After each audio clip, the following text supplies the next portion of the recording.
On this episode of In the Gun, the Mountaineers head to Houston looking for an upset against a ranked team and their first Big 12 win of the regular season. We'll get into all of that and more on this episode of ITG. Caution, this podcast contains bad jokes, optimism, and a healthy disdain for Pat Narduzzi. Watching it may increase your actual knowledge of actual football. ITG. All the pieces are in place for us to have a chance to win it all. And we're the three best friends that anybody could have. There's Owen Schmitt in the building. Like a runaway beer truck down the sidelines. So where's he in? He in here, Jed Drenning? I'm not much of an athlete. The thing that's non-negotiable is playing hard and playing tough. And Wesley, Valen, Uhler. You are in the gun. Once you enter this family, there's no getting out. In the Gun, episode 297 of your new favorite WVU football podcast, and we've got the gang all here. Not to fear, the gang's all here. I'm Wes Uhler, flanked as always by the best teammates in the business. We've got the signal caller, Jed Drenning. We've got the co-host and the producer, Mr. Do-It-All, Schuyler Callihan. And the barbecuing, beer trucking, sharp-dressed man himself, Big Owen Schmitt. And as always, we've got some people to thank right off the hop here. Of course, our friends at Toothman Ford. They do yeoman's work in the NIL department for WVU. Make sure you are checking out everybody there, JR and Team Toothman, for all your vehicular needs, new or used. We all know cars cost less in Grafton. A big thank you to Rick Lewis and our friends at Fortis for roof performance and financial certainty guarantee. You got to visit fortis.us.com. I got to reach out to Rick, man. His Denver Broncos are rolling, baby. A huge thank you to the good people at Johnston Equipment. Got to meet some of the good people from the Johnston family, from the Johnston gang at the Peach Lot party on Saturday. It was nice to finally put some faces to some names. Had fun chatting with some of them. Make sure you're checking out Johnston Equipment, Route 33 between Weston and Buchanan. Of course, online at Johnston, that's with a T, JohnstonEQ.com. And to our friends at the Book Exchange. All your Mountaineer gear and WVU apparel you can find at the Book Exchange. They're the locally owned and operated retailer with more than 90 years of selling everything you need for game day and everything you need to show you're the ultimate WVU fan.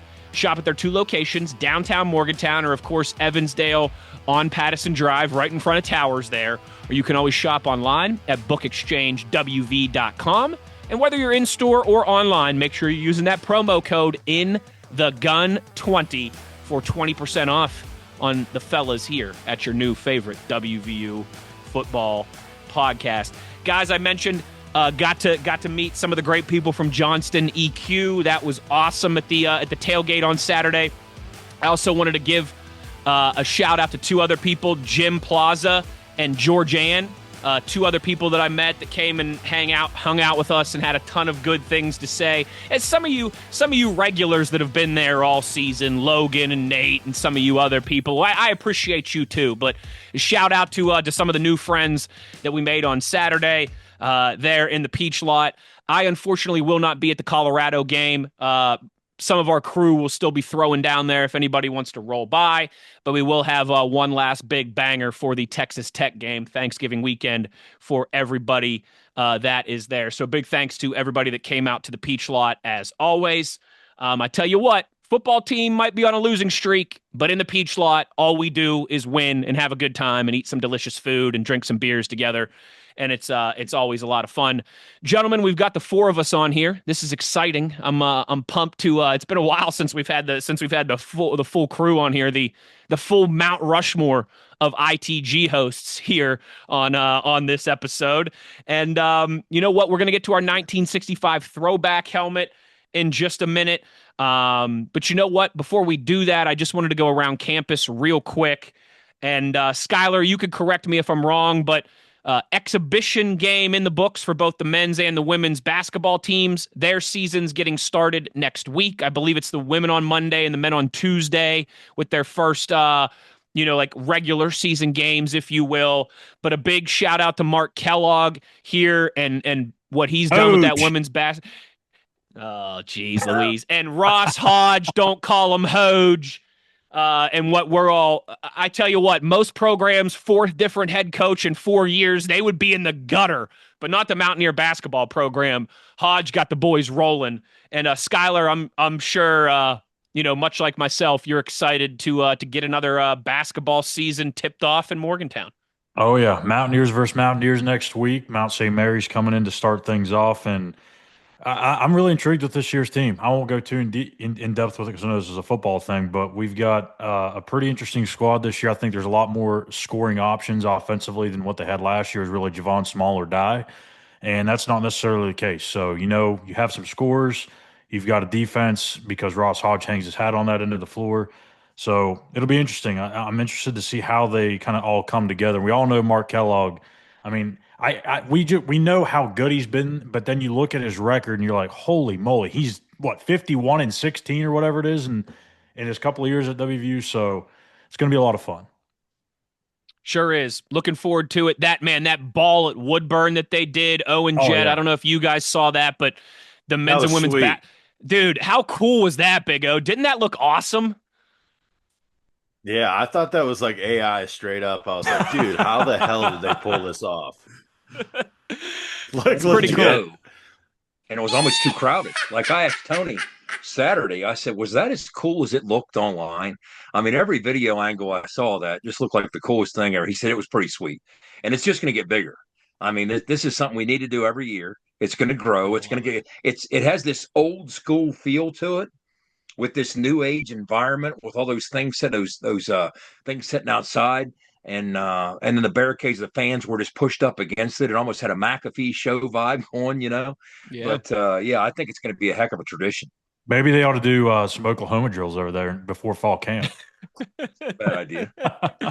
That's hit the blocking sleds or something. That's not a terrible idea. Certainly, no. That was very cool. Big shout out to Ren Baker and everybody that was involved, and hopefully what is going to become a new pretty cool.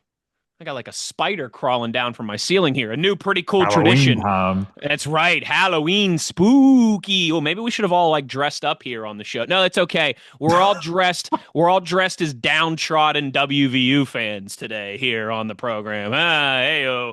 As we will in just a minute get into the Mountaineers and the Cougs. Before we do that, Jed, we forgot a couple weeks ago and the people let us know, so we are not going. Fool me once. Won't get fooled again. We've got to get our 1965 WVU throwback helmet question of the week in here before we go to break. What do you got for us? Jed, I see you grinning over there. Uh-oh, that's never good. What do you got for us this week? Time I hear the fool me once.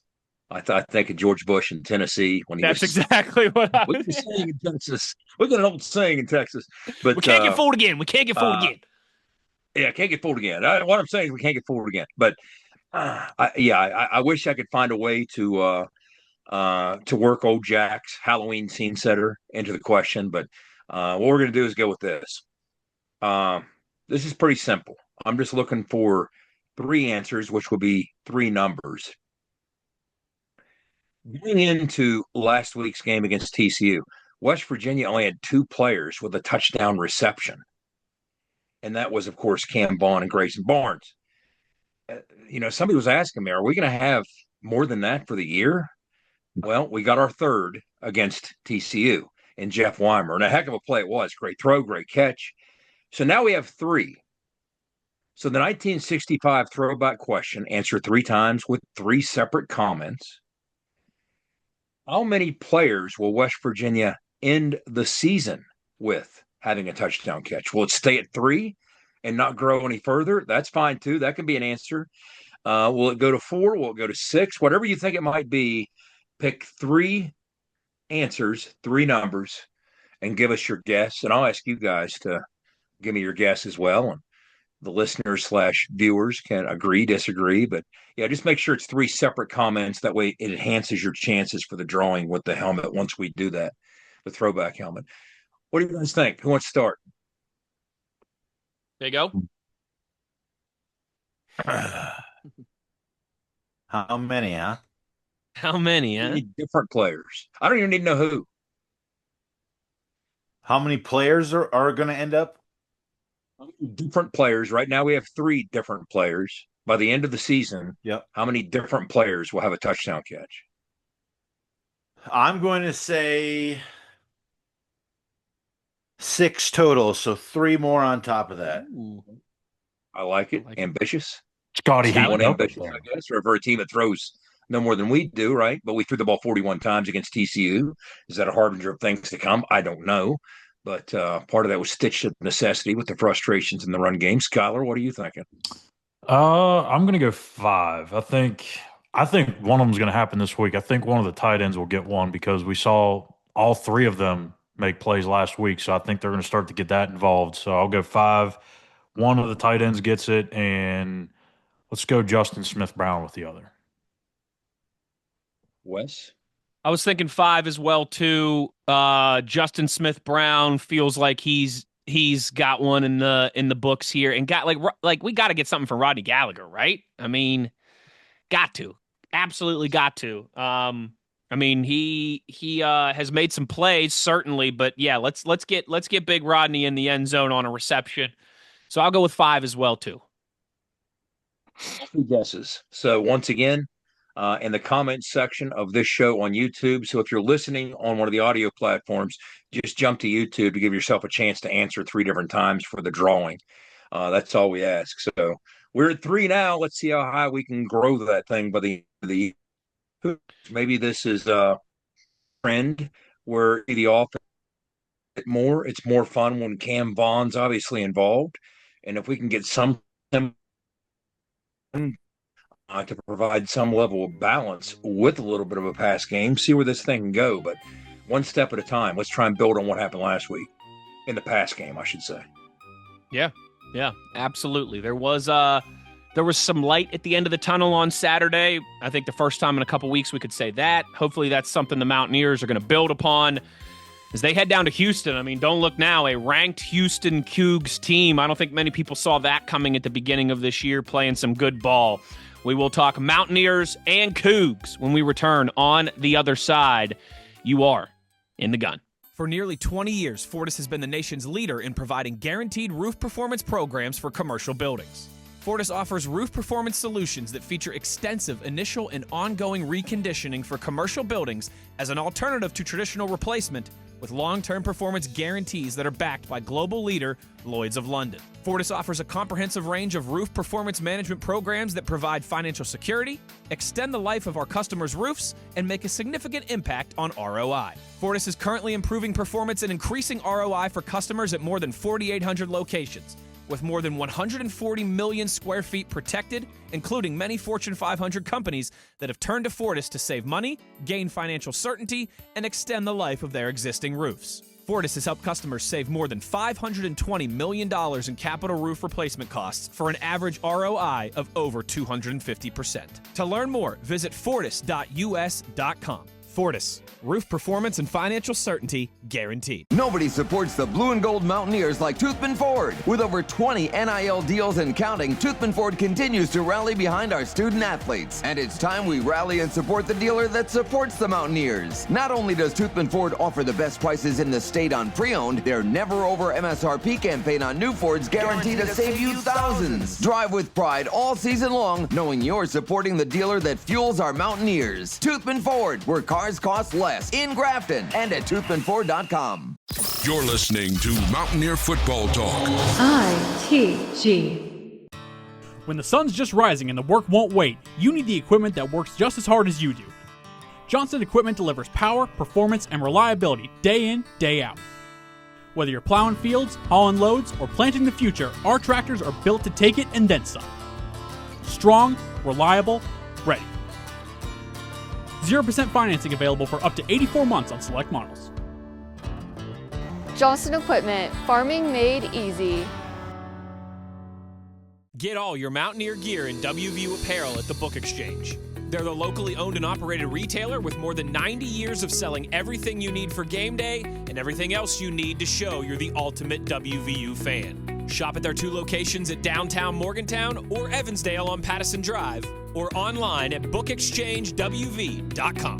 When shopping online at bookexchangewv.com, be sure to enter code INTHEGUN20 at checkout for an awesome savings of 20%. That's right, 20%. Back in the gun here as we roll along, and the Mountaineers are heading to Houston. Gentlemen, just the second time that Houston and WVU have played in football. The first time, of course, 106 weeks ago, not that anybody really remembers, when Houston won on a Hail Mary play on the last play of the game, 41-39. Okay, sorry. That happened? It's out there. I've tried to black it out from my memory. Percy McLaurin forced the fumble against the Fighting Zens of Rutgers last week. How about that? At Purdue. Moving on. Moving on, WVU 106 weeks ago was a batted ball in the end zone away from being ranked, and we still haven't been ranked now in the better part of 7 years. That's a different conversation for another day. I'm just unraveling the pain here as we roll along. It is the Mountaineers. It is the Cougs. Like I said, a Houston team surprising at 7-1. They are now ranked 22nd in the country. So it is an opportunity for WVU to go on the road against a ranked team to get kind of what would be it would be a signature win for the program this season. It is kind of weird that, again, I know this is how all this schedule matrix stuff works, but, Houston's never come to Morgantown, and now we're going back there for the second time in a couple years. It's all bizarre how that stuff works. They dropped the ball when Dana was there. I mean, that should have been absolutely. That's the one chance they had for that to happen. But made absolutely no sense. But we're not alone in this department. Like, Jed, I remember telling you this. I was talking with a couple Pitt people. And I can't remember, I think it was NC State or something, but Pitt's been in the ACC with NC State now for what, 13, 14 years. They've never played there at NC State, but NC State's played in Pittsburgh 3 times. So yeah, it's just bizarre stuff like this happens, but that still doesn't make it any less bizarre. But it will be the Mountaineers heading back to Houston for the first time, the second time only, the first time in 106 weeks since that game that shall not be named. And guys, if it's all right with you guys and all right with you, Jed, I think we should kind of start with the WVU offense against the Houston defense, because I think now there's, we were kind of for a couple weeks wandering in a little bit of a no man's land, looking for something to hang our hat on, looking for a meat and potatoes element of this offense that we could really dig our teeth into. And Jed, might we have found that Saturday night at Mountaineer Field in that 6-point loss to TCU? I'm welcome to think so, because those were less than ideal circumstances in terms of what was surrounding Scotty Fox and what he was facing, and trying to keep pace with that dynamic TCU offense that came in averaging 36 points a game. But who would have guessed that Scotty Fox and Schuyler, you in the group thread? Let me paraphrase your text in the group thread last week. Scotty Fox is going to outplay Josh Hoover. Well, don't look now. Scotty Fox over 300 yards rushing. Josh Hoover nowhere near that. Scotty Fox higher completion percentage. Scotty Fox across the board acquitted himself pretty well, especially with no run game to help him out. So I think there were definitely some things to build on. There were some holes in Scotty's game going in with the limited sample size that we had. He was getting more and more comfortable with the quick game. That's often the first thing that with a young quarterback that comes along, and that was the case with Scotty. And he's continued to build on that. And he even pushed the football again, limited sample size, pushed the football vertical for the touchdown against BYU. But what was lacking was anything in that intermediate rhythm building segment of the pass game, that 10 to 20 yard pushing the football down in that space, trying to get first downs, trying to get humming so you can use a little bit of tempo. Going into last week, that was a glaring shortcoming of Scotty's game. He hadn't completed a pass in several attempts. Both of his picks were in that intermediate throwing range, but he made some plays, not just in that, but he made some blitz beaters. He completed balls, both short balls, intermediate, long. He diagnosed some pressure packages and got the ball out to his quick answer throw. One of them was for the touchdown to Grayson Barnes. So you saw the young man starting to grow up situationally. And now, again, he has 2 starts under his belt, One, he played the balance of the entire game. So you start to see a little bit of pattern emerging, taking place. So now the staff has some sense of what he's comfortable with, what he can be successful with, what you can build on. For instance, a trend that I like, Scotty is now, this is first down passing. Now, granted, we've talked about this on this program before. First down is, if you're going to have an advantage throwing the football as an offense, it should be on first down. That's the one down that the defense truly has no idea what you're going to do. It's not dictated or impacted by down and distance, by the chains. Well, Scotty's 12-18 for 149 yards and 2 touchdowns with no picks on first down. I like that. That's something that you can build on. Some of those are confidence building completions, but sometimes you're taking chances and you're max protecting and pushing the football vertical.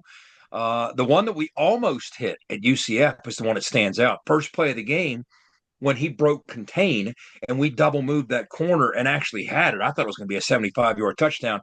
We were a couple reps away from syncing up on that, and it didn't happen.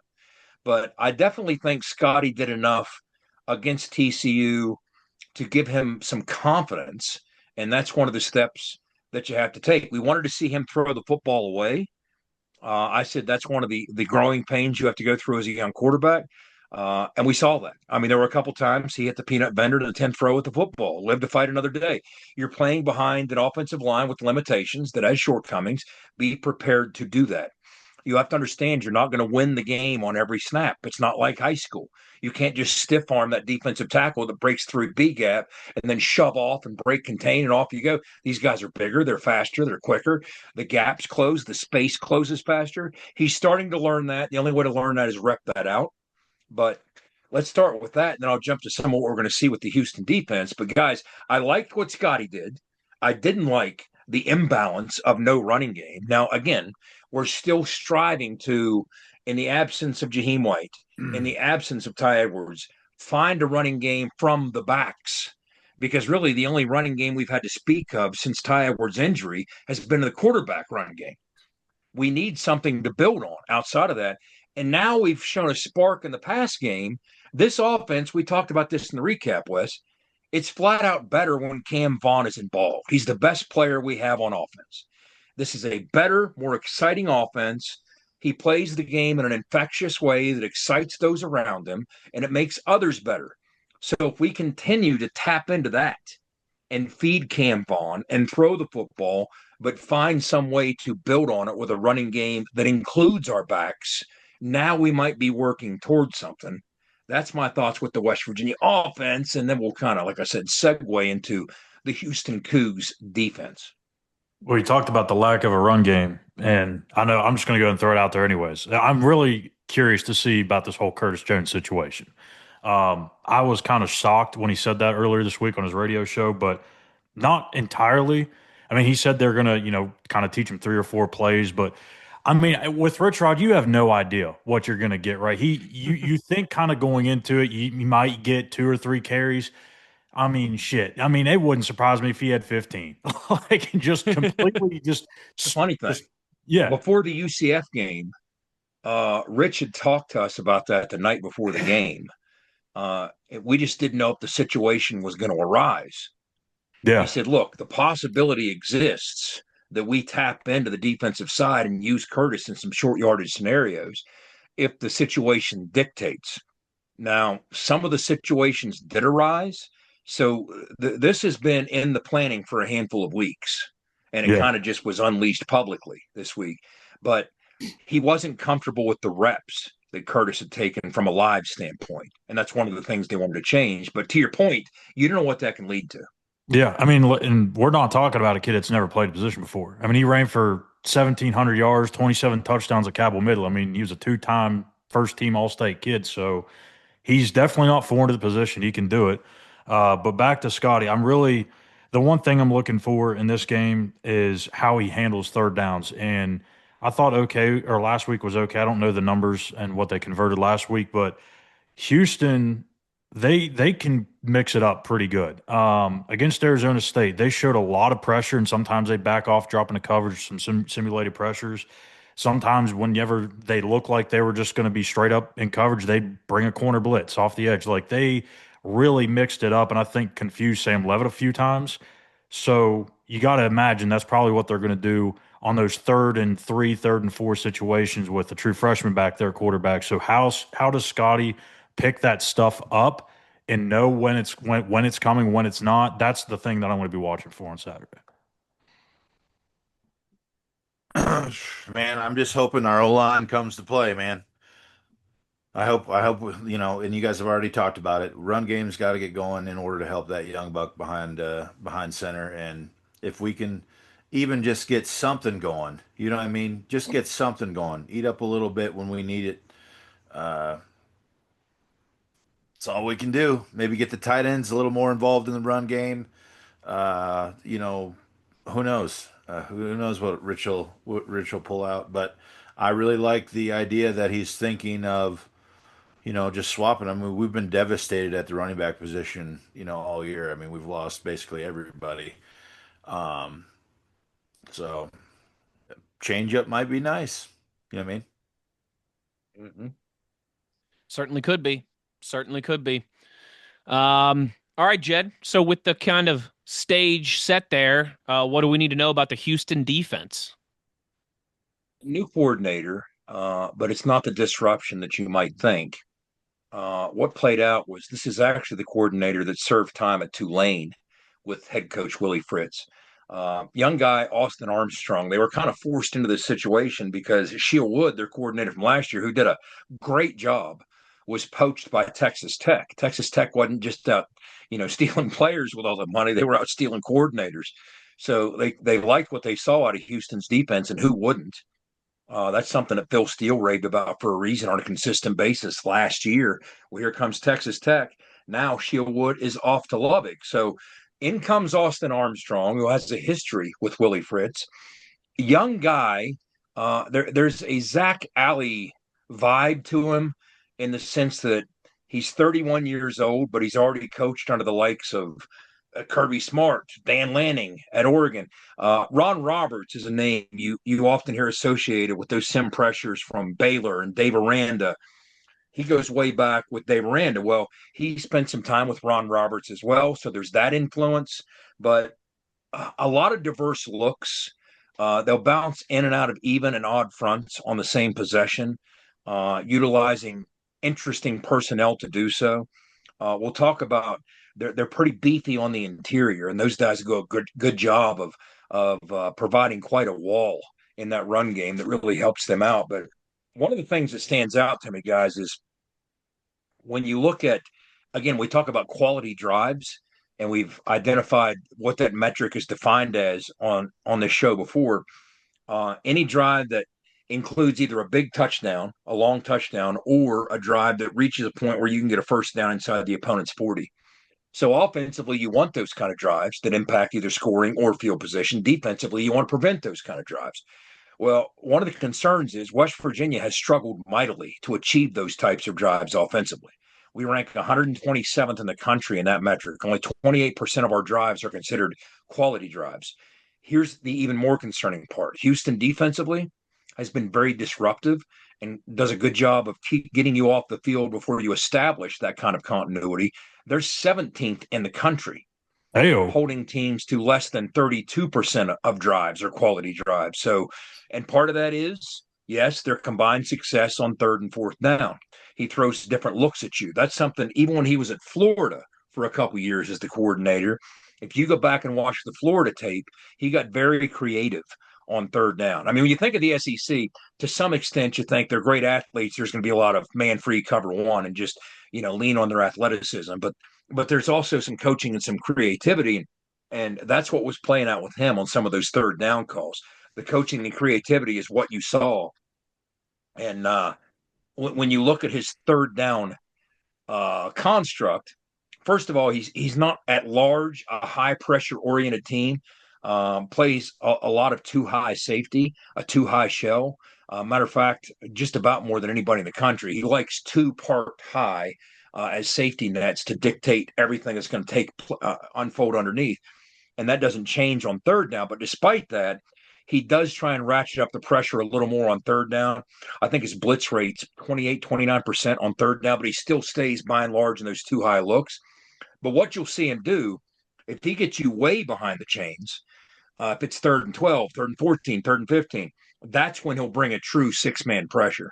But if it is 3rd and 3, 3rd and 4, that's when the Ron Roberts, Dave Aranda dimension of this comes out. You'll see sim pressures where it looks like 7 are coming. A couple, 2 or 3 of those guys might bail, and they're dropping 7 and only bringing 4. And occupying some of your resources up front by doing that. So he does play that cat and mouse game from a pressure standpoint. But here's an interesting thing that speaks to the Houston program under Willie Fritz now after a couple of years with multiple coordinators on the defensive side of the football. Guys, when Houston scores 21 points under Willie Fritz, they're 10-0. 21 points. Jeez. They're 10-0. So that's concerning on a lot of levels on both sides of the football and special teams. So obviously, these are the types of things that when you look at it, it does concern you. You have to address these things, but it's hard to string drives together against these guys. They limit your red zone trips. Only 22 red zone trips allowed this year for all the reasons we talked about. Fewer quality drives. They're great on 3rd and 4th down. It's difficult to do that. So once again, can you find a way to get a couple cheap ones? Because it's tough to make a living by stringing 9, 10, 11 play drives together against these guys. That's going to be one of the questions. Can you make some splash plays either in the run game or in the pass game? Because again, from a personnel standpoint, when you look at some of what they're good at in terms of stopping the run game, those 2 big beefy guys, you've got a couple defensive interior players, number 18 and number 5, Allen and LaFau. Okay, 13 stops. A stop is either a tackle for loss or stop dead at the line of scrimmage. 13 by LaFau, 19 by Allen. That's 32 just by those 2 defensive interior guys. There's a metric that's called average depth of tackle, and it matters at just about every position defensively. It's a very telling metric, but I especially like to look at it for interior pieces of a defense. It's exactly what you think it would be. It's the average depth that you make your tackles against the ball carrier. How far are they downfield by the time you get them to the ground? And when you look at these 2 defensive interior guys, 1.7, 2.4 yards. So you're not getting a whole lot of hay. You're not getting out in front of the stick. So that's something that the offensive line is going to have to come out swinging. We had a couple new guys inserted last week. The situation at left guard, maybe we'll continue to see the fresh face we saw last week in Donovan Haslam. I think there were more pluses than negatives in the way he played against TCU. But at right tackle, we're kind of dinged up, and we might be going back. Tykees Crawford, if he's healthy, might be back. But the O-line's going to have its hands full.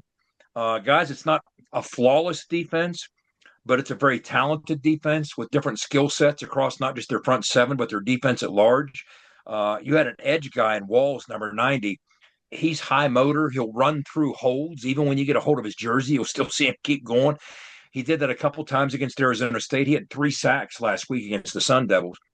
But all 4 of their corners, and they're 2 deep, are really solid players. They've got some length there as well. They have a 6'3" kid, Vetter, that leads the team in pass breakups with 7, but you got other guys right on his heels. They're productive when the football's in flight, when the football's in the air. You've got a middle backer, when I see on tape, his name's Fotu, number 12.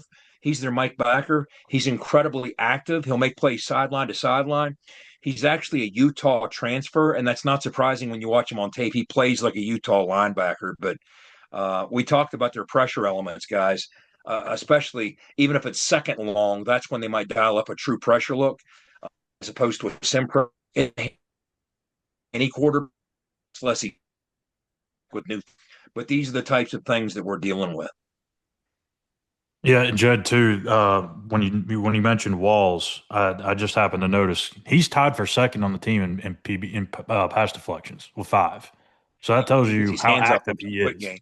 Yeah. So my question is, I would assume this has probably been the game plan anyway. You probably want to get Scotty on the move again, right? Because he had so much success with it last week.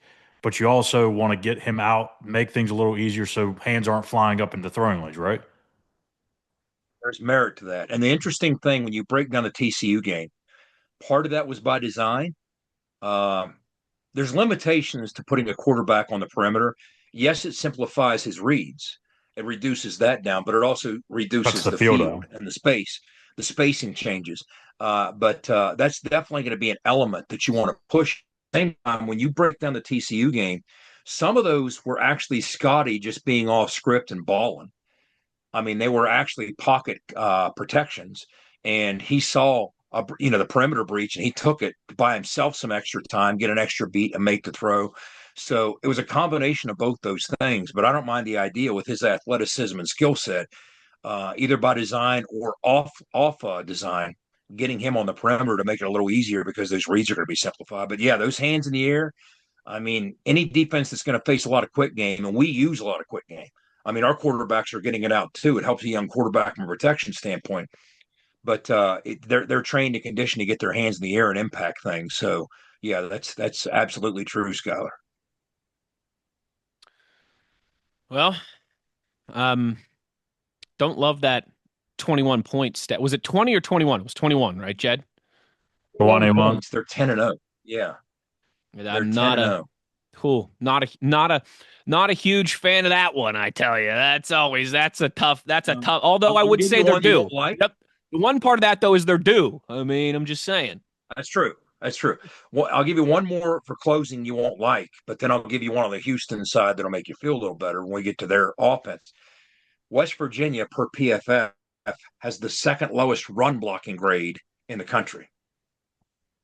Second lowest run blocking grade in the country. But again, at least to some extent, it's trending in the right direction, if ever so slightly.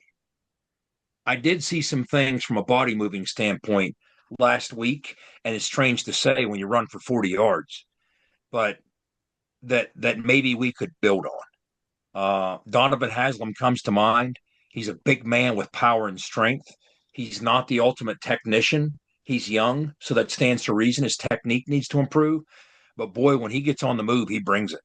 He decimates. Now, he might not get far enough to get to the guy he's supposed to target, but he's going to target somebody, and they're going to be on the turf.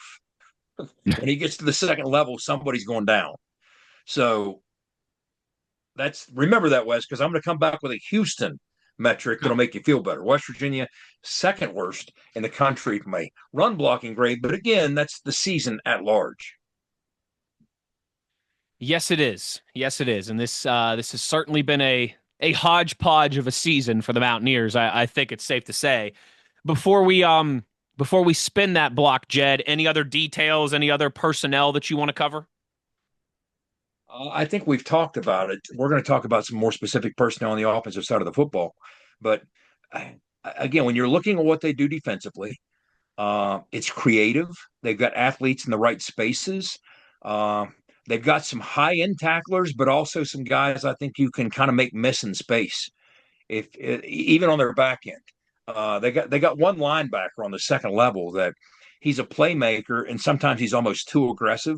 So that's their willbacker. Sometimes I think you can force him into some situations that aren't optimal for the Houston defense. Matter of fact, when I was watching the tape, I wrote down some numbers here. If you can give me 1 second, talk amongst yourselves as I find it. Talk amongst yourselves as I find it. Oh, that's a good one. That's a good one. Listen, the one thing that I'll say amongst ourselves while Jed looks that up is I'm glad that this is a noon game, right? That'll be 11 a.m. start local. Jed, you always talk about that. It's the flattest crowds that you'll see. And, hopefully there's an opportunity for WVU to come out, maybe jump on them early, build off of some of that positive offensive momentum that we saw in the second half against TCU. And I think, listen, anytime you're an underdog like this on the road against a ranked team that's 7-1, you're a 2-possession, double-digit underdog. All you want to do is hang around, right? You want to get to the end of the first quarter in Houston to be uncomfortable. You want to get to halftime in Houston to be like, man, this is really a game. Get to the end of the third quarter and you're still in it. And I think a lot of that is obviously, I'm not the Captain Obvious here, but a lot of that I think is going to have to do with the start for the Mountaineers. Feels extra important in this one. I'm with you, and I feel weirdly confident. And not saying that they will win the game, but I think they can hang around. And I watched Colorado and Houston over the weekend too, just because I felt like Colorado and West Virginia and a lot of places are pretty similar.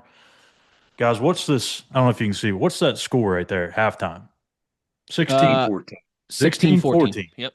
So they hung around until they didn't in the second half. You just got to do a little bit better job of hanging around that second half. Colorado just kind of fell apart there and kind of let that thing get away from. But from a matchup standpoint, like I'm not looking at this game and thinking like, oh my goodness, they're completely overmatched and they have no chance at all. Like I kind of felt this way last week with TCU, even though they were an explosive offense. And we saw some signs last week that can give you some encouragement, some optimism. So I think some of that, if they can copy, paste, and build off of that, you might have another chance to get a win here.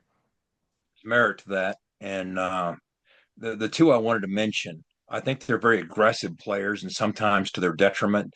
They got a safety, number 8, Kentrell Webb. He's double-digit missed tackles because he's just sometimes flying out of control trying to make things happen. And they're Will Backer, who's a good football player. Jalen Garner, he's incredibly active. He's all over the place, but sometimes he overruns things. So he's also in double digits in missed tackles. But to your point, Schuyler, before we spin the wheel here, if you look at now, bear in mind, we were having a conversation about Houston this was a 6-1 Houston team that still wasn't ranked. It wasn't until they went on the road and knocked off the ranked Arizona State team that they crept into the polls finally. Right now, I kind of thought they should have been ranked at 6-1, but I'm not the one who makes that decision. But if you're looking for a reason they were unranked at 6-1, it took them to get it 7-1. Here might be part of the reason.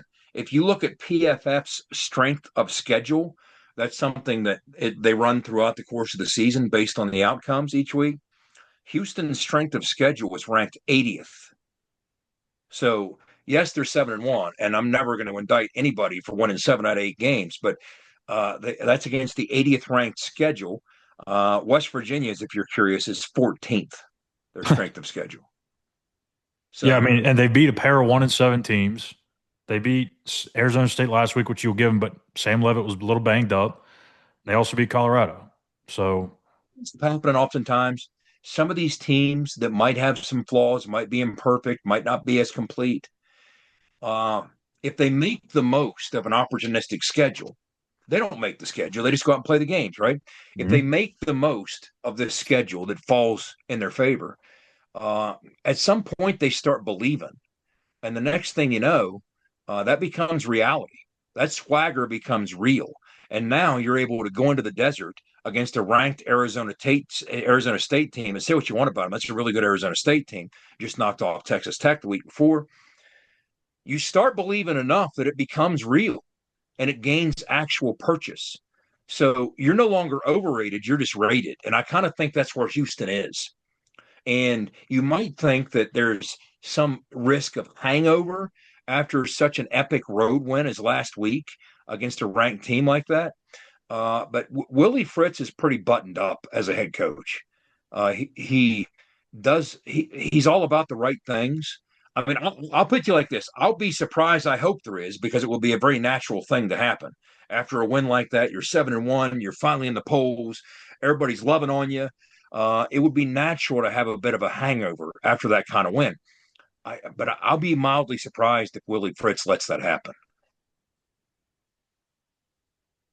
Yeah, he has done a good job of keeping them focused this year. They bounced back from their lone loss against Texas Tech, albeit against Oklahoma State, but on the road with a big win. So they have, they've responded in some of these spots.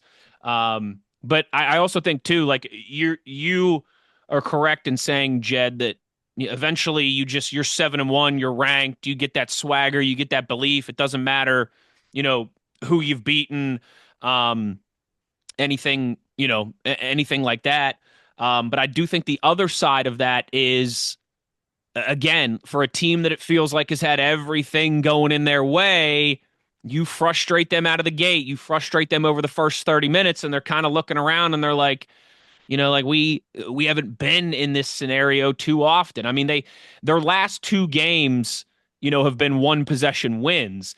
But besides that, they've had a lot of blowout wins, and they had a blowout loss to Texas Tech.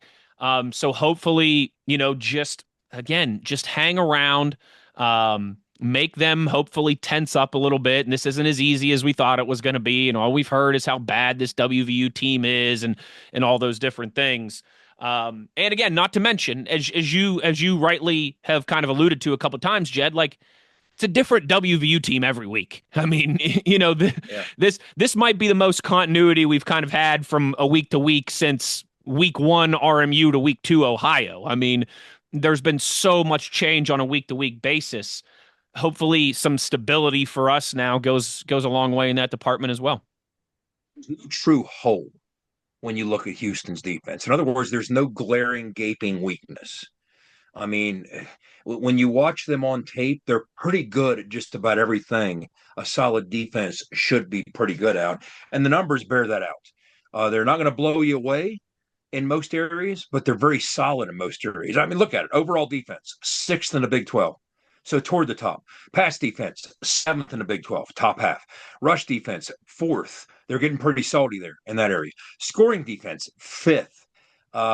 And the matchup that intrigues me, if we can make it matter. I talked earlier, it's difficult to string drives together against these guys and get to the red zone. But it's going to be critical that once you do get there, you have to make some hay with it. That's been one of the few remaining strengths of this West Virginia offense over the arc of the season through 8 games. Is once we get in the red zone, we're pretty good at cashing it in for touchdowns. We're 4th in the Big 12. 70% of the time we reach the end zone once we're in the red zone. But Houston, meanwhile, defensively, that is an area they specialize. They're 3rd in the Big 12 in keeping you out of the end zone. So if it's a difference between 4 points during a trip in there and you're only there 2-3 times, that adds up very quickly for the margin of error against a team like this. One last thing I wanted to point out, because I felt like it's kind of something that gets overlooked. But if you go back to that TCU game and you kind of felt the game kind of getting away from you early. It didn't actually happen, but that's why Rich went for it on those 4th and shorts a couple of times. If you convert 1 or 2 of those, the games are probably a lot different. And I don't know. I just think that's a lost part in that game last week, is that, you probably tilted the field, and probably maybe that outcome's a little bit different if you just get 1 of those 4th down conversions. The defense had some swagger. Totally. I mean, I'm telling you, they were almost embracing that challenge with those short fields and those tough circumstances they were facing. I mean, when they were coming off the field after getting those stops, boy, they were high-fiving. They were fired up. There was energy on that West Virginia sideline going into those defensive breakouts. So great point on your part, Schuyler. Yeah, if you impact just 1 of them, which I kind of sort of think we might have, but that's just the way it works. If you let it be close, you're going to lose the close ones. Don't let it be close, right? And you know what? To that point, too, guys, you're right. I think a lot of the optimism, if you will, this week centers around, okay, did you find a quarterback and did you find something on offense? But equally as encouraging is, I mean, they finally started to look like the defense we saw the first month of the season, up through the first half against Kansas, that grab you by the scruff defense that Jed was talking about. Guys, like, Jed, I don't know if I said this. No, sorry, I didn't, because you and Schuyler did the TCU recap, because I was Steelers-Packers Sunday Night Football. That's right, yep. That TCU game was the game that I expected us to play a lot this season. I expected us to come out on the losing end more often, but I expected it to be we're going to drag you down. We're going to turn this into a rock fight. The defense is going to keep it close, keep it tight, keep other teams, in the low 20s in terms of scoring. That's going to allow us to hang around. So I think, listen, again, as much as we know, it's been a sludge for the offense.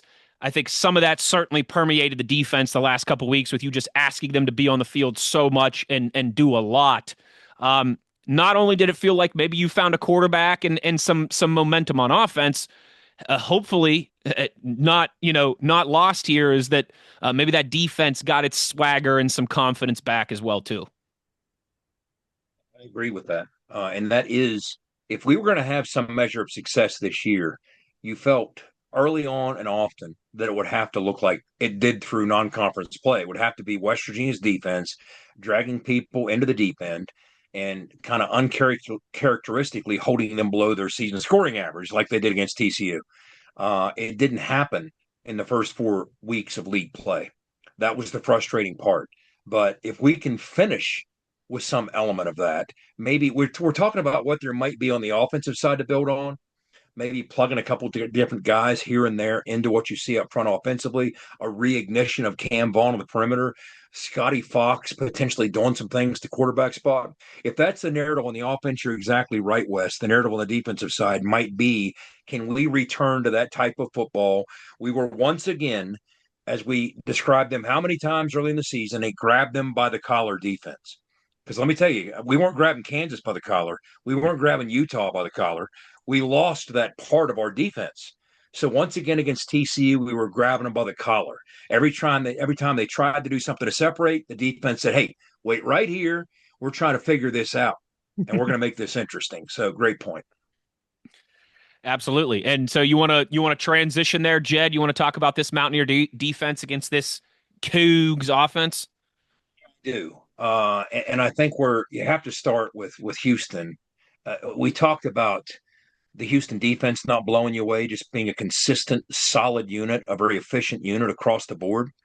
The same holds true of the Houston offense. We'll get into some of their shortcomings. Some have, to some extent, been tapped into by the opposition, maybe not to the extent they can be. But let's start with the overall numbers. Again, they're pretty good at just about everything, no glaring weaknesses. Overall, total yards in the Big 12, they're ranked 6th. Passing offense, they're 7th. Rushing offense, they're 4th. Scoring offense, they're 5th. Good football team. I mean, numbers very similar to what they do on the defensive side. But here's the thing that stands out to me. Willie Fritz has always had what he calls a manifesto to winning. And there's certain factors. It kind of reminds me like when I played for friend of the program, Terry Bowden. You know, he got this from his dad, Bobby. Bobby at Florida State had what he called the 6 musts to win. And he would give the 6 musts to win speech every Friday night to his team before every game. And they never changed. Win the turnover battle, win special teams. He had 6 things that you had to do to win football games. Okay. Well, that's what I'm reminded of when I hear Willie Fritz or them talk about Willie Fritz's manifesto on the offensive side of the football or just the team at large. He talks about all the things that an efficient offensive football team would do. And what do efficient offensive teams first and foremost do? They protect the football. So his plan to win, step 1 is winning the turnover margin. Mission accomplished so far. First of all, the raw number for the season for Houston, they're +5 as a team in turnover margin. But let's break these numbers down further. Last year, Houston was 4-0. Last year, 2024. They were 4-0 when they won the turnover margin and 0-8 when they didn't in the other games. Last year, Houston committed the most turnovers in the Big 12. So you want to talk about demonstrating growth from one season to the next. They went from turning the football over a league worst 27 times to this year, they have 4 turnovers. That's tied for fewest in the Big 12. Now, bear in mind, 3 of those 4 came in the loss to Texas Tech. So Houston, in 6 of 8 games this year, 6 out of 8 games has been turnover free. They've only committed a turnover twice, 2 games this year. So in the other 6, that's not been the case. So it all starts with that. They run a system that is predicated on protecting the football. So it's not incredibly a high-risk system. That's why you see so much of the Q run game will get in with Connor Wegman. That's why you see them playing it close to the vest in terms of not putting the football in harm's way in the pass game. He's very judicious with it. He's very smart with it. But let's talk about Connor Wegman first, and then I want to get into what I think is the central matchup weapon from Houston's side offensively that I think is going to matter in this football game. But when you look at some of what Connor Wegman does from a protection standpoint, let's break that down. First of all, he's been blitzed 43% of the time, which is the 4th most among Big 12 starters. So you can't impact him by blitzing him. His numbers are solid. He's connecting on almost 65% of his throws. He's pushing 200 yards, 12 touchdowns to 2 picks. But again, he's run for 354 yards and 8 touchdowns. Now, in the last 2 games, guys, 35 rush attempts for over 200 yards and 3 touchdowns. So they really started to lean into that dimension of their offense, that Q run game. Whether it's you watch Arizona State, they're running quarterback zone, they're running quarterback counter very effectively. They put him in an empty backfield with 5 wides, and then unfurl the quarterback run game. And there were times Arizona State just didn't have an answer for it. So let's get back to the blitzing portion of it, considering so many defenses have so often blitzed him. When he is blitzed, he connects on 59% of his throws. 5 touchdowns, 2 picks. When he's not blitzed from a clean pocket, when he's not blitzed at all, forget clean pocket, we'll get into the second. Obviously, higher completion percentage, 67%. He hasn't turned the football over. But let's look at the under pressure number. Under pressure versus a clean pocket. Now, you don't have to blitz to bring pressure. You can bring pressure with a 3-man rush if somebody gets home. So when he's under any kind of duress or pressure, first of all, he has experienced pressure on 37% of his dropbacks. That's the second highest number in the Big 12. People pressure him a lot. Yes, they blitz him a lot, but those can be two different things. There's an overlap in the Venn diagram, but you can get pressure without blitzing, but teams have also done it the other way. So remember, second highest pressure rate he's faced in the Big 12. He only completes 47% of his throws when he's under any kind of pressure. From a clean pocket, that number jumps up to 63%. Now, from a clean pocket, he's only enjoyed that 63% of the time, which is the second lowest in the Big 12. So he's dealing with a lot of nastiness in that pocket. That's one of the ugly things that not a lot of people talk about enough with this Houston offensive line.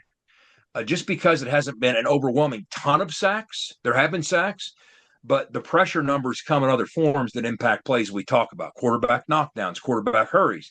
Now, when you ask yourself, where's that pressure coming from? Because when you track that or when you watch tape, it's not always the O-line, it's not always a specific position. Sometimes the quarterback's responsible for it. If they bring a 6-man pressure and he's in a 5-man protection and he holds on to it too long, that's on the quarterback. So you can account for part of those sacks if you're itemizing it across the board, and they rank these things throughout the conference. So how many are the quarterback responsible for? His backs, his tight ends, and the O-line. 79% of his sacks are on his O-line, more specifically, the left side of the O-line. When you look at the left tackle position, anybody that's played there, that's 31%. That's the third highest rate in the Big 12, so that's a bit of a hole in their defense, 23% at left guard, which is the highest among left guard positions in the Big 12. So that's something that you have that you can attack from a pressure standpoint. They actually have, I told you I'd give you a metric, Wes, when we were talking about West Virginia's run blocking grade being the second lowest in the country. Houston's pass blocking grade is the 4th lowest. A matter of fact, I think it's the lowest in power conference football. Now, there are only 3 group of 6 conference teams below them. One of them's UMass. So they've struggled mightily to protect the passer this year. Okay, now Connor Wegman he's been the deodorant that's helped them overcome some of that stench, right? Just because his style of play, but it has impacted what they're trying to do offensively. What's most remarkable to me, I just gave you all those numbers. I just gave you those struggles up front in terms of protecting their quarterback. And guys, might I remind you, this is an offense that's only turned the football over 4 times. You talk about working magic, Slade Nagel, their offensive coordinator. If you can take the deficiencies of that offensive line and 8 games into the season say you've only turned it over 4 times, that is hats off. That's remarkable. Now, let's get into the straw that I think truly stirs the drink of this Houston offense, maybe even more than Texas A&M transfer, former 5-star quarterback Connor Wegman. When you look at how they break down from a target standpoint, where they distribute in their passing game. 54% of the balls go to the receivers. But guys, 32% go to the tight ends, more specifically, 1 tight end. Now, this is the dude we're going to talk a lot about. I want to give some perspective to what this guy has been able to accomplish. He's a 6'7" tight end, number 9, named Tanner Koziol. Transferred in from Ball State last year. This year, 43 catches for 450 yards, more catches than any tight end in America. He's a beast, guys. 94 catches last year at Ball State. Now, here's where you really get into what makes him special. Remember the metric contested catches. That's basically winning 50-50 balls. Contested throws are one way they track this. How many contested throws are made to you, trusting you to win a 50-50 ball? And then of those, how many contested catches do you make? He has 15 contested catches, which leads the nation from all positions. There's not a receiver in America with more contested catches than Tanner Koziol. 15. Now, if you think that's impressive, he has 19 contested throws come his way. 15 of them he's caught. So he's caught 79% of those throws that they've trusted him to come down with 50-50 ball. Now, if you think 15 is impressive, get this. At Ball State last year, this dude, remember, 6'7", 250. At Ball State last year, you want to guess how many contested catches he had last year? 26. 26, which is the most by any player since PFF started tracking this metric in 2017. Ooh. That's his game. This is his game. Put him in traffic against an overmatched defensive back. He will outmuscle them, and he will make plays on the football. So Rich was asked this week, how do you offset that? What do you do defensively to cut into that kind of production from that position? And Rich's response was a good one. He's like, well, first of all, you got to disrupt him, right? At the point of attack. Don't grant him all these free access releases. You got to knock him around when he's trying to come off the football. I mean, guys, it's simple physics, right? I mean, in physics, momentum is the product of an object's mass plus its velocity, right? So you can't change how big he is. You're trying to change his velocity before he gets going downhill into one of these defensive backs against a corner or against the safety. Like when you watch tape, one of the things they do to weaponize him that's so effective is his size is one advantage. Obviously, his 6'7" frame is going to be an advantage against just about anybody, right? But what they further do is they find ways creatively to isolate him on even smaller DBs. So now he doesn't just have the size advantage, he has the strength advantage. Oftentimes corners, he ends up isolated on corners a lot.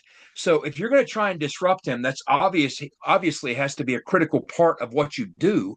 Don't let him get rolling. Don't let that velocity get cranked up to full speed. Before it does, you got to impact that play. Here's where that becomes a challenge. They move him around. So it's obvious they know teams want to try and do that to some extent. So let's look at this and see where he lines up and how often he lines up there. As an inline tight end, about 35% of the time, he's going to line up there. So you might, in fact, have a chance to disrupt him and not grant him or afford him a clean release. But 53% of the time, he's in the slot. And oftentimes in the slot, you can be on the ball or off the ball. Oftentimes he's off the ball. Sometimes they'll even put him out wide. I mean, there's times that just to isolate him on a certain defensive back or corner, they'll say, hey, take your chances, buddy, Mr. 6'1" corner, Mr. 6-foot corner. Here's our 6'7" monster, and we're just putting him out there, and he's going to win a 50-50 ball against you. 28 of his catches have come from the slot position, which is the second most among all Big 12 pass catchers from the slot position, including slot receivers. So that's how often they're going to move him around. They recognize what they have with him. I mean, it was one of the secret weapons of this transfer class. It really was. Them getting him from Ball State. He has turned into a huge part of what they do offensively, a huge part. He's just been a weapon for them guys. And that's we'll pause there, and I want to get your guys' thoughts, and then we'll move on and wrap up their offense. But I'm telling you, that dude is a baller. When you watch him on tape, he's impressive. Well, that's worrisome. It certainly is. Because it sounds like the description of some receivers that have had some success against us so far this season. And hey, the good news, Jed, is we finally broke that sackless streak, right? That's right. Yeah. But we didn't necessarily shatter it. It was just one on Saturday, I believe, right? Baby 15 steps. pressures. You know what I'm saying? We had the one sack against Josh Hoover, but we had 15 pressures. That's kind of what I'm saying. There's other ways to impact plays other than just actually sacking the quarterback. And outside of the BYU game, we have found ways to pressure the quarterback, just not sack them, right? So that's been an issue. Oh, and you played tight end, kind of sort of as a hybrid, right? Just imagine this 6'7", 250 dude stalking around out there, lining up at slot. Sometimes he's attached to tight ends. Sometimes he's out wide. He's a weapon. He's a matchup problem. Yeah, when you can have a guy like that, it's versatile, athletic, gets off the ball, can block. It's like having, three players on the field at once, and being able to use a guy like that is devastating. I've always kind of said like the evolution of football has changed. We can see it on defenses. Guys are just smaller. They're built more for speed. And you've seen tight ends be able to dominate. I mean, look at the league. You've seen big, tall, athletic tight ends dominate in the NFL. Much like they do in college when you can get a guy who can really, when they just use a tight end. I feel like that's another thing too. They're kind of like a sleeper guy, like that nobody really uses them that much. They can be, just kind of like the extension of the fullback too. You got a hybrid player like that. I mean, you can line him up anywhere, man, and he's going to be dangerous. 250, 6'7" he's gonna dominate any. Who is really going to guard him? Like that's what I've been asking myself. LeBron James. Who's going to guard him? I'm like, positionally, what are you going to do there? You can't put a D in run spot routes the whole game, dude, and just you know what I'm saying? Hey, man, just run. Don't. Who cares about what the route's called? Just run about 10 yards and just sit over the center. We're just going to jump past it to you every time. My initial thought when I nightmare. watched him last week, well, I already knew about him a little bit, but I for the first time watched him, I was like, Kelvin Sampson would probably die to have him as a power forward on their team because he boxes out people when he goes up for 50-50 balls. And there's just no chance. He's so big, he's so large, and he knows how to position his body when he goes up for passes deep downfield. It's a fun thing to watch.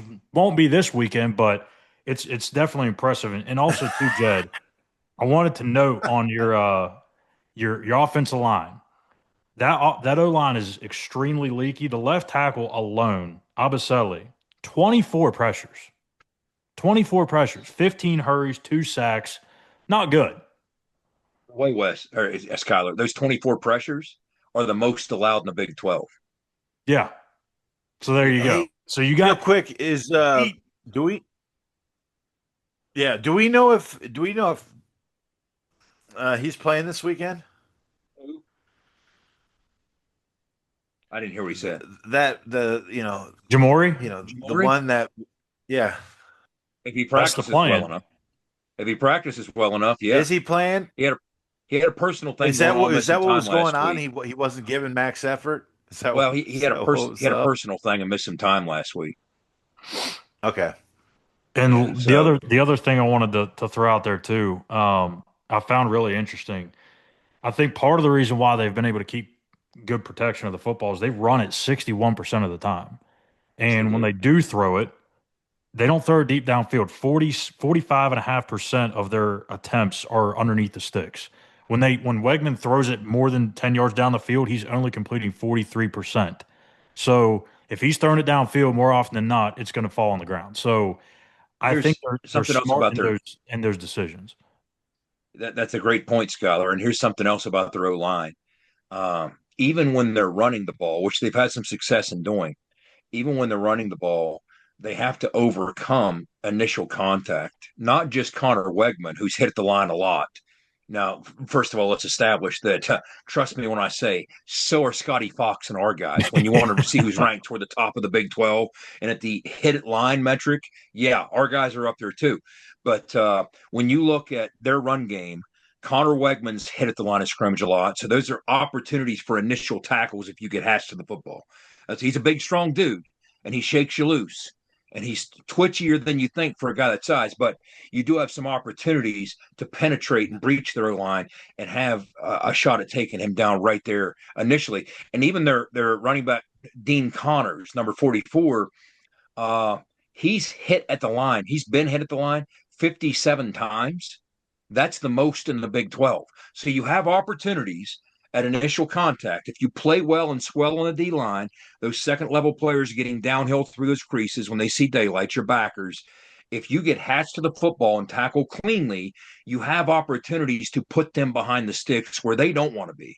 They're not one of these offenses, to Schuyler's point, that's built like some of the offenses we face, like TCU, that, okay, 3rd and 9's not that big of a deal. To Houston, it's a bigger type of deal. And let's break down their O-line even a little bit further. As a unit, there's a blown blocks metric, which is basically it's an MA. Either you missed an assignment or you didn't finish your block. And blown blocks, they break it down both in pass coverage and in run blocking. In pass coverage, as a unit, their O-line has 48 blown blocks. That's the most in the Big 12. Their O-line overall has the second most in the Big 12 blown blocks, 67. You talked about their left tackle, Schuyler, number 79. Yes, he has the most pressures allowed in the Big 12 at 24. That's a combination of sacks, hurries, quarterback knockdowns, hits, everything. He's allowed 24 of those. But he has the most combined blown blocks in the Big 12, 19. He also leads the Big 12 in blown blocks in pass protection, and he leads the Cougars in snaps played. So nobody's playing more up front than this left tackle. And these are the opportunities that you might have against said left tackle. Guys, we talked about the pressure rate against Connor Wegman. What I say, 43%. It was one of the highest. Teams are pressuring him 4th most among all Big 12 quarterbacks. On average, because I track this each week with what Zach does, on average in Big 12 play, we're blitzing 53% of the time. So that's 10% on average above the rate that makes him the 4th highest pressured quarterback in the Big 12. And he has struggled with pressure, as we talked about, and he's had to live and reside in a very dirty pocket. So let's dirty that thing up, whether it's Jamori Robinson, whether it's the D-line, whether it's some combination of second and third level players. Let's dirty that thing up, because this is going to be, from a professional courtesy standpoint, it's an interesting matchup between these two young D coordinators. And I do see a lot of parallels and a lot of similarities. It's tough to get a bead on when you look at Austin Armstrong's defensive packages on 3rd down for Houston. He kind of reinvents what they do each week. He did the same thing at Florida when you watch the Florida tape, much like Zach Alley does. Zach Alley specifically tailors what he does each week to to attack the shortcomings of the opposing offense. So I think they're a lot alike. They're young, they're creative, they're dynamic. So that's kind of the B plot, the story outside the story of the game. And that's something that really intrigues me as well. Well, plenty to consider, plenty to ponder as we get ready for Saturday afternoon. Jed, before we any last thoughts, any final things before we get to our weekly Big 12 pick'em? I would just round it out with this, Wes. Houston, and again, they play complementary global football. It's well connected, the connective tissue between these three phases: offense, defense, special teams. So this isn't surprising, but the Houston offense, which isn't terribly dynamic, I mean, there's some parallel statistically between Houston and West Virginia, believe it or not. But here's one that is much different. Houston's average starting point offensively from a field position standpoint is 16th best in the country. West Virginia's average starting point, this might surprise you, it's not quite 16th best in the country. Yeah, that's let's just put it that way. It's not 16th best in the country. So no, I think there might be an extra digit in there or something. Yeah, 116th, man. But again, though, an extra digit, but it's not good. If you're looking for a positive, man, that WVU defense certainly dealt with some rough starting positions on the field and managed to manage it pretty well Saturday at home. Hopefully they won't be asked to do that once again down in Houston. All right, fellas. That's the case. Let us hope, let us pray, let us hope, pray, and wait for a better day. All right, gentlemen, time for a little Big 12 pick'em to close this thing down before we give our picks for this week. what is it, week 10 week 10 in the college football season already. Goodness gracious, time flies. Jed, before we get into our picks for this week and close this thing down, how did we do last week? I got to send, speaking of week 10, I got to send Schuyler. I got to send you the Phil Steele text for in the morning for taping. But wow, it's blowing through. It's blowing by. Okay, last week's pick, basically me and Owen sucked. You guys did not. Wes defensively picked Utah to allow the fewest points. In the blowout win, they only allowed 7. So that was the second fewest in the Big 12. So Wes is awarded ding of 4 points. Schuyler, you picked Texas Tech as a 119-point favorite against Oklahoma State to score the most points. I'm only half joking with that. They almost did so. They scored 42 in the shutout win, second place. So you too get 42 points. Now 42. Let's go to 42 points. You get 4. Okay. Yeah, let me clarify there.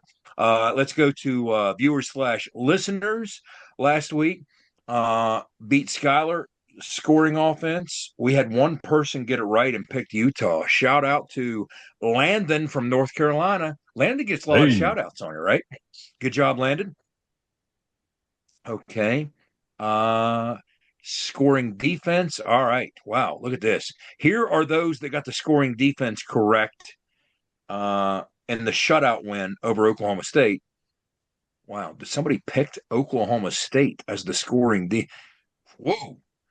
Adam from Denver, I don't know if you typed that wrong, but you picked Oklahoma State as the scoring defense. But anyway, here's those who picked Texas Tech and got it correct. Kevin from Harmony, North Carolina. Okay. Here's another one.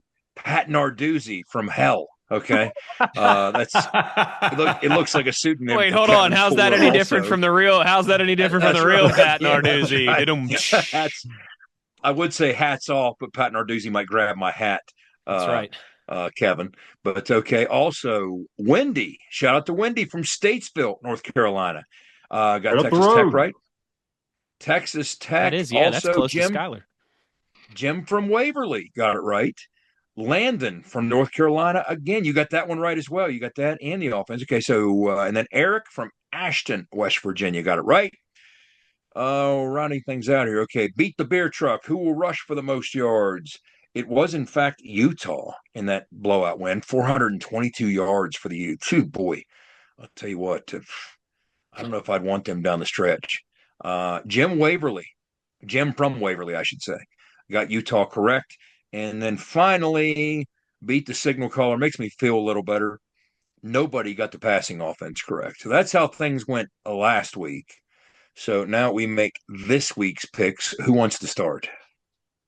I'll start. Well, there you go, Big O. Let's do it, baby. I'm taking the Utes. Smart pick. Utah. That's considering they ran for 500,000 last week. That's going to be a fun one between I'm hoping they ran for all their yards last week.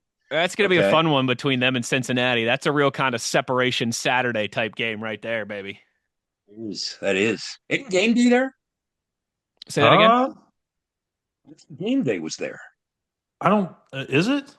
Yes, it is. Game day is there. Okay. Yes, it was. Yeah. How about that? Game day not going to an SEC school. Their heads might all simultaneously combust. That's right. Yeah, about that. Yeah.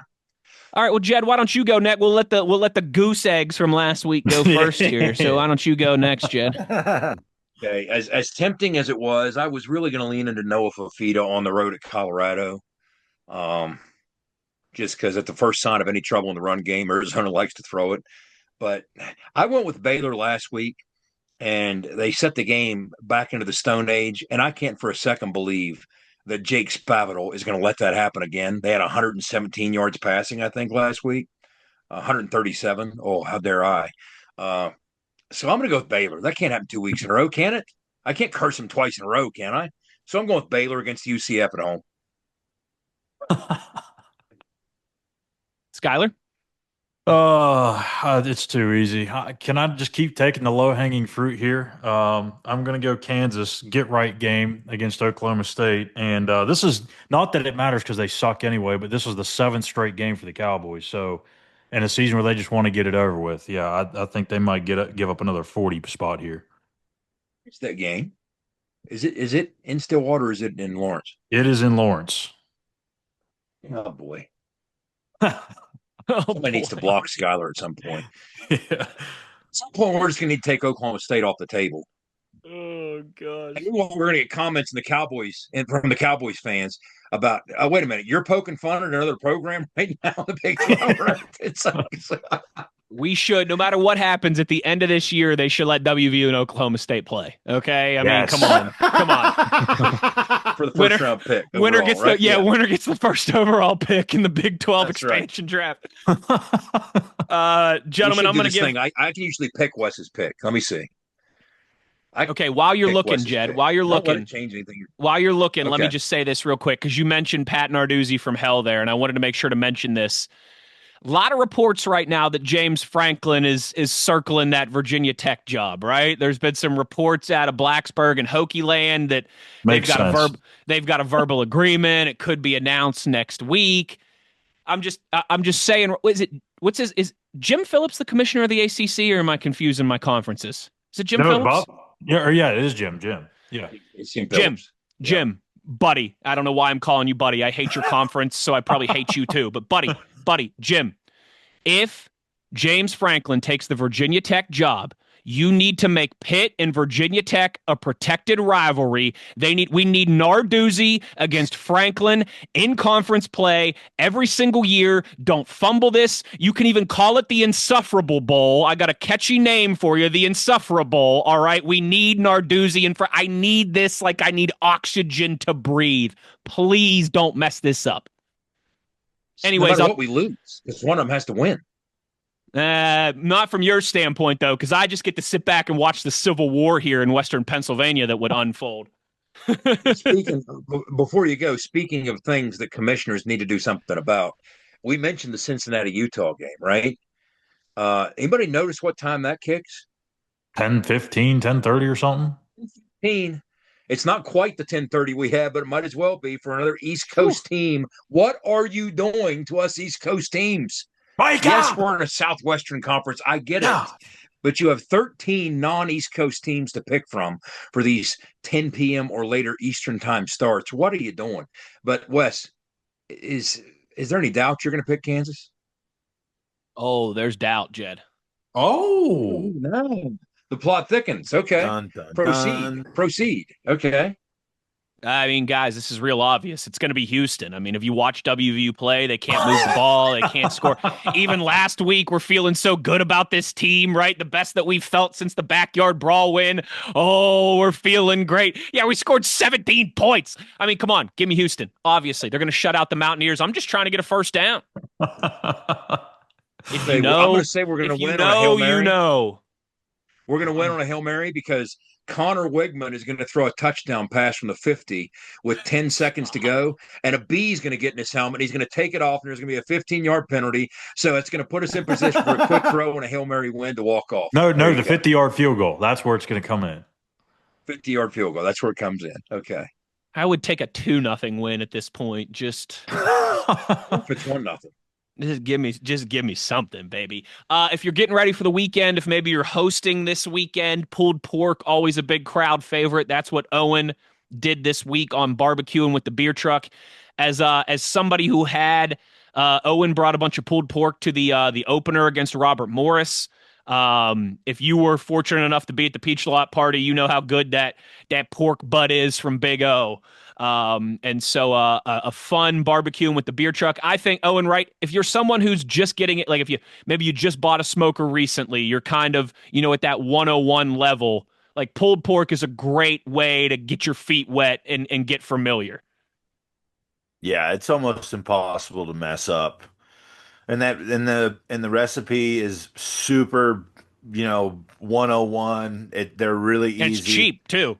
Yeah, if you're gonna smoke anything right now, it would be pork or chicken. That's really the only thing that's affordable in the barbecue world. I mean, here in Sam's Club here in Beckley, it's like $6.50 a pound for brisket. I mean, it's insane. So yeah, pulled pork, slap on some SPG, go to town, baby, low and slow. low and slow. It's hard to mess up. It's easy. I mean, you could get a massive pork butt for like $30 and, feeds a big crowd. Feed 20 people for $30. So great stuff from Big O and from Ethan, as always, on this week's barbecue episode. People need to dive into that. I mean, again, the beauty of those is you can binge watch those things. Owen's had one each game week this season. And Jed, you could go back, if you haven't, please do, go back and check them all out. They're not time sensitive. I mean, yeah, we have some remarks about the upcoming opponent and some little cool factoids, but by and large, it's just Owen and Ethan discussing the recipes and Owen's tips. And you can watch these in the off season and be using them. So go back and make sure you're watching these and spread the word. They're incredible, incredibly well done, incredible recipes. Well, here's the thing. We gave them the 101 this year for next year, okay? So they can perfect the recipes in the off season, all right, and then bring it home. Hey, this was confirmed live, by the way. Yeah. Hey, I have had people come up to me and say, "Hey, man, love your barbecue show, dude." And I'm like, you know what you're missing out, man. We need to get Owen a nice little bib next year. It's honestly, it's great for people who are just getting in. If we do it again for next year, trust me, I have like thousands of recipes. I can show people how to create their own rubs, whatever, you know what I mean? So many different cool things. And we could get into more expensive cuts of meat if we wanted to, but for now, to be honest with you, pulled pork, perfect, simple, easy, you really can't mess it up, man. And it's going to taste good. I completely agree. You're in and out, and all these are like less than 15 minutes or so. Some are shorter than that. Yeah, they're in and out, and it's just it's Ethan and Owen, and they're chopping it up, and Owen's walking you through the tips and the history of this, and like I said, we put some factoids on it about the food and about the opponent. Ethan and Owen talking about Owen's playing days, some cool stories in there, some great food, but they're short. You're in, you're out. I mean, you could blow through half of these things in the length of one of these episodes, really.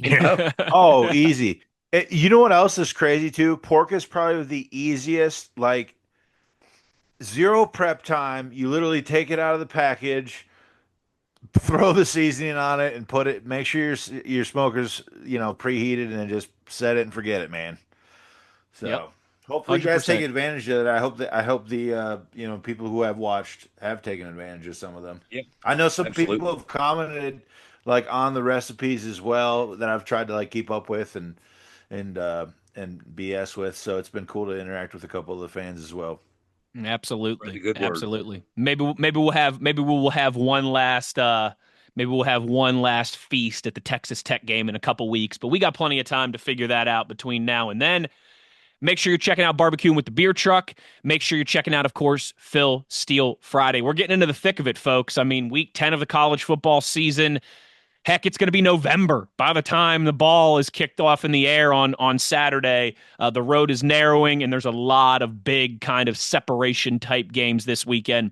Excited to hear everything that Phil has to say about all of those, as always. But that will do it for us on this Cougs preview for the beer truck. Easy for me to say. For the Barbecue and Beer Truck Big O, the producer, the co-host, Mr. Do-It-All, Schuyler Callihan, and the signal caller, Jed Drenning. I'm Wes Uhler. Take care, everybody. The one thing we ask of you, as always, is to be an ear and tell an ear about your new favorite WVU football podcast. We'll talk to you soon. You've been In the Gun. ITG. The fun doesn't have to stop here. Be sure to hit subscribe and never miss an episode. If you have any questions, suggestions, or feedback, be sure to follow us on X at In the Gun Podcast. Join us again next time. Until then, tell an ear to tell an ear about your new favorite WVU football podcast.